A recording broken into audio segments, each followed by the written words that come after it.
जनकपुर शहर की सड़कों पर दिन की शुरुआत धूप की तेज किरणों और कोलाहल से होती है। ये शहर बाहर से भले ही एक आम जिला मुख्यालय जैसा लगे, लेकिन इसके भीतर हर रोज कई कहानियां जन्म लेती हैं, कुछ खो जाती हैं और कुछ इतिहास बन जाती हैं। मनोज यादव, एक साधारण रिक्शा चालक, उन्हीं कहानियों में से एक अनसुनी कहानी का किरदार है। करीब 38 साल की उम्र, चेहरे पर धूप से झुलसी हुई त्वचा, मगर आंखों में सच्चाई और आत्मसम्मान की चमक। हर सुबह 5 बजे उठकर वह अपनी पुरानी साइकिल रिक्शा को साफ करता और फिर जनकपुर रेलवे स्टेशन के बाहर खड़ा हो जाता। उसका यही रोजगार था, यही जिंदगी। दूसरी ओर डीएसपी अनामिका सिंह, एक तेज तर्रार, ईमानदार और निडर महिला अधिकारी। उसके आने से जनकपुर जिले की प्रशासनिक व्यवस्था में गजब की सख्ती आ गई थी। वह न सिर्फ अपराधियों से सख्ती से निपटती, बल्कि जनता की समस्याओं को समझकर निर्णय लेने में भी अव्वल थी। एक दिन जब जनकपुर में भारी बारिश हुई थी, डीएसपी अनामिका किसी केस की तहकीकात के लिए बिना सरकारी वाहन के बाहर निकली। उनका ड्राइवर अचानक बीमार पड़ गया था और केस तत्काल था। मानव तस्करी से जुड़ा एक नेटवर्क, जिसका एक गवाह अचानक गायब हो गया था। अनामिका को जल्दी रेलवे कॉलोनी पहुंचना था।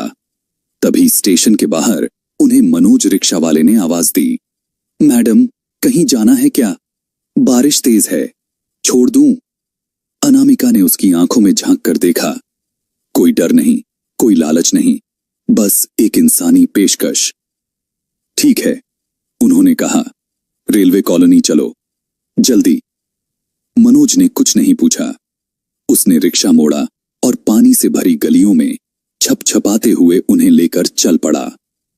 रास्ते में जब उसकी चप्पल टूटी और पैर में कीचड़ भर गया, तब भी उसने रफ्तार कम नहीं की। अनामिका को हैरानी हुई।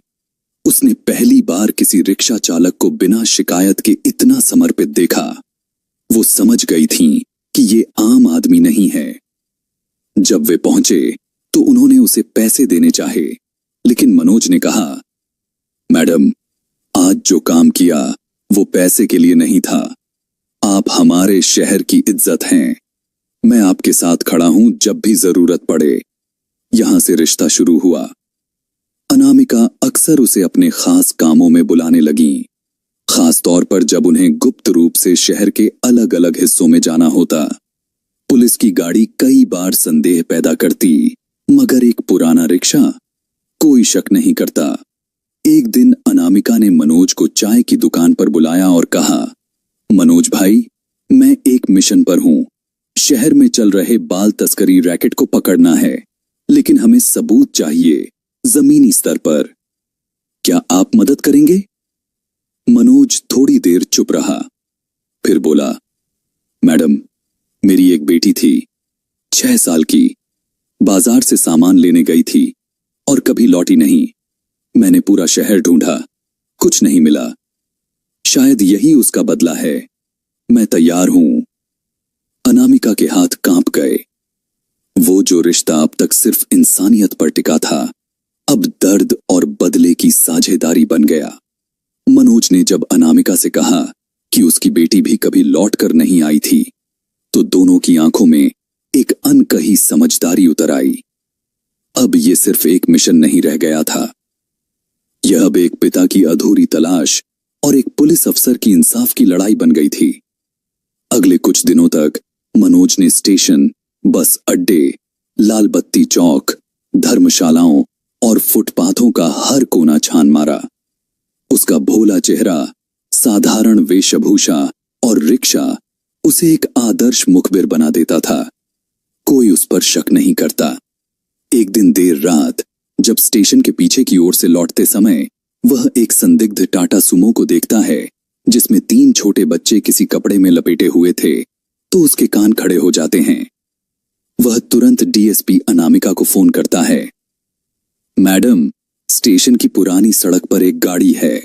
मुझे शक है कि इसमें कुछ गड़बड़ है। नंबर नोट कर लिया है। अनामिका तुरंत हरकत में आती हैं। टीम भेजी जाती है और गाड़ी को चेकपोस्ट पर रोका जाता है। उसमें से सच में 3 मासूम बच्चे मिलते हैं। सभी गुमशुदा रिपोर्ट में दर्ज। बच्चों को बचा लिया जाता है। वो डरे हुए हैं, रो रहे हैं। लेकिन जब अनामिका धीरे से बात करती हैं तो उनमें से एक बच्ची कहती है, एक आंटी हमें बोली थीं कि हमको मुंबई में फिल्म में काम मिलेगा, पर हमें तो एक अंधेरे कमरे में बंद कर दिया गया था। ये सुनकर अनामिका का खून खौल उठता है और मनोज की आंखें भर आती हैं।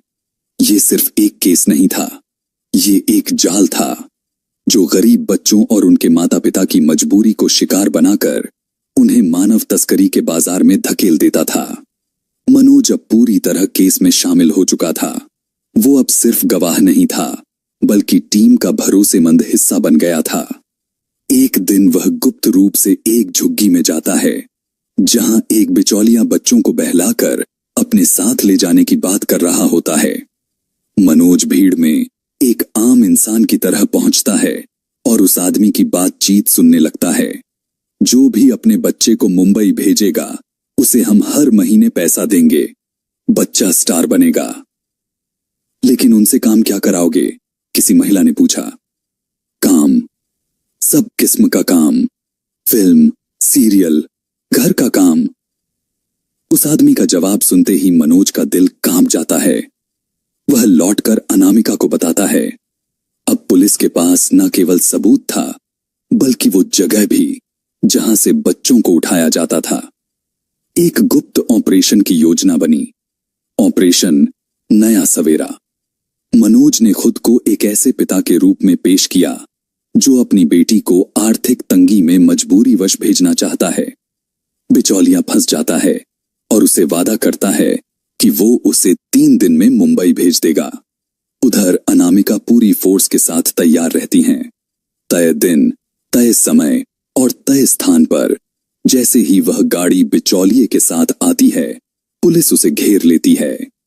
बिचौलिया गिरफ्तार होता है। उसके मोबाइल से कई बड़े नाम, संपर्क सूत्र और चैट्स मिलते हैं।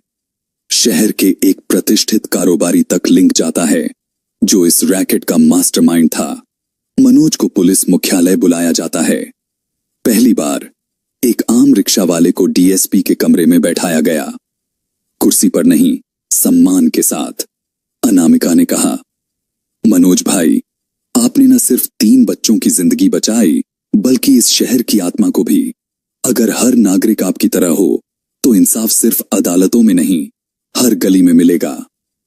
ऑपरेशन नया सवेरा की सफलता ने पूरे शहर में हलचल मचा दी थी। अखबारों में डीएसपी अनामिका और रिक्शा चालक मनोज की बहादुरी के किस्से छपने लगे थे। लेकिन मनोज के दिल में एक कसक अभी भी बाकी थी, उसकी अपनी बेटी की तलाश।